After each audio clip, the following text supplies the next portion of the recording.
तुमसे तुम तक में आ चुका है धमाकेदार ट्विस्ट, जहां एक तरफ अनु ने डिसाइड कर लिया है कि वो अपने आर्यवर्धन को बचा के रहेगी, तो वहीं दूसरी तरफ अब आर्य का अतीत उसके सामने आने वाला है। जी हाँ, 20 साल पूरे हो चुके हैं उसे जेल में। जैसे ही ये बात अब झंडे को पता चलती है, उसके पैरों तले जमीन खिसक जाती है। मगर दोस्तों, ये सब कैसे होता है, आखिर कौन है ये हम आपको बताते हैं, जो सिर्फ और सिर्फ 20 सालों से आर्यवर्धन को मारने का इंतजार कर रहा है। और ये कोई और नहीं बल्कि वही है जिसने आर्यवर्धन की पत्नी को मारा था, और तो और जिसके पछतावे की आग में आज तक आर्यवर्धन जल रहा है।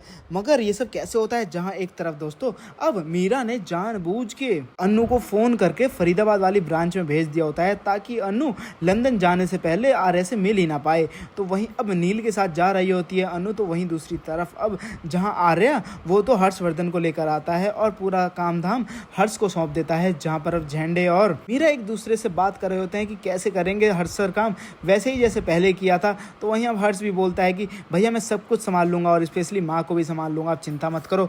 तो वहीं दूसरी तरफ अब आर्यवर्धन और झंडे का दुश्मन 20 सालों से अपनी सजा काट रहा होता है। ये कोई और नहीं बल्कि वही है जिसने आर्यवर्धन की पत्नी को मारा था, जिसकी वजह से आर्यवर्धन आज तक अपने प्यार को कभी एक्सेप्ट नहीं कर पाता था। और तो और वो कभी अनु को इसीलिए एक्सेप्ट नहीं कर पाता क्योंकि वो तो अपनी पहली पत्नी से ही प्यार करता था। तो वहीं दूसरी तरफ अब आर्य फोन करके अनु से बोलता है कि तुम मुझसे मिलने भी नहीं आई, मैं लंदन जाने वाला हूँ, तुम्हें पता नहीं है क्या। तो वहीं अब अनु बोलती है तो इसका मतलब मैं आपसे मिलने आती हूँ, ठीक है मैं आपसे मिलने आऊंगी। तो वहीं मैं आपको बता दे दोस्तों, यहाँ पे अनु तो निकल पड़ी है आर्य से मिलने के लिए। तो वहीं दूसरी तरफ अब जो दुश्मन है आर्य और झंडे का, वो जेल से रिहा हो रहा है। जहां मीरा कहती है कि आज 2 तारीख है, मेरी एक मीटिंग है। तो वहीं अब फटाफट झंडे अपनी डायरी निकालता है और बोलता है आज 2 तारीख है, 2 अक्टूबर 2025 है।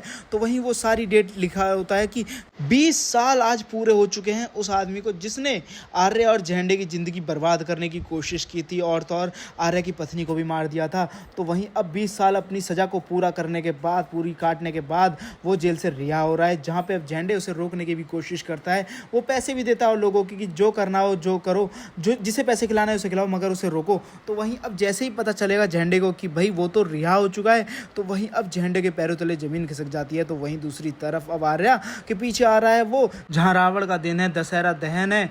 तो वहीं अब झंडे तो सोच रहा है कि अगर आर्या लंदन चला जाएगा तो सेफ रहेगा, मगर ये बात तो पहले से ही पता चल चुकी है उसे। तो वहीं वो उसने अपनी फील्डिंग लंदन में ही सेट कर दी है। तो वहीं दोस्तों आपको देखने को मिलने वाला है कि भाई आज तक आर्या और झंडे की फोटो जलंधर के पर्स में है। तो वहीं उसने जेल में आज तक जितने पैसे कमाए हैं उससे वो आर्या का कफन खरीदने की बात करता है। वेल दोस्तों, अब जहाँ माता रानी के सामने हाथ जोड़कर खड़ी है अनु कि भाई वो किसी भी तरीके से रक्षा सूत्र आर्या के हाथ में बांध देगी। तो वहीं उसे तो पता भी नहीं कि उसकी चुन्नी में आग लग चुकी है। जहाँ पे अब पुष्पा चिल्ला रही होती है अनु अनु, तो वहीं अब अनु को तो ध्यान ही नहीं, अनु को घबराहट हो रही है कि आर्य सर के ऊपर कोई मुसीबत आने वाली है। मगर वो बचाए तो बचाए कैसे, आपको क्या लगता है, क्या अनु बचा लेगी अपने आर्य सर को? और साथ ही आप लोग कितने एक्साइटेड आने वाले एपिसोड के लिए हमें कमेंट करके बताएं। और आपको क्या लगता है कि सच में ये जलंधर है वो कोई और नहीं बल्कि वही कातिल है जिसने आर्या को उसकी पत्नी से दूर किया था, उसके प्यार से दूर किया था? हमें कमेंट करके जो बताएं।